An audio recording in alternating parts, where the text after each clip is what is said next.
ఓం నమ శివాయ.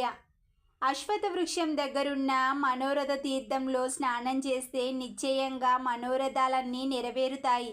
భక్తితో అశ్వత్థాన్ని సేవించిన వారికి కలిప్రభావం అంటక మా దర్శనం లభిస్తుంది.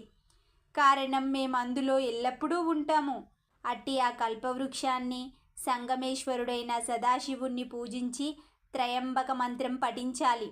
శ్రీశైలంలో మల్లికార్జునుని వలె ఇక్కడ సంగమేశ్వరుడు సుస్థిరంగా ఉన్నాడు. ముందు నందీశ్వరునికి నమస్కరించి తర్వాత శివునికి ప్రదక్షిణ చేసి సాష్టాంగ నమస్కారం చేయాలి.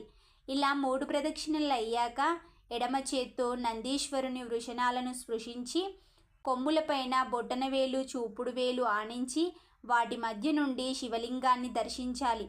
భక్తితో ఇలా చేస్తే అభీష్టాలన్నీ నెరవేరుతాయి. ఇక ఈ ఎదుటనే ఉన్న మహాతీర్థం సాక్షాత్ వారణాసియే. అది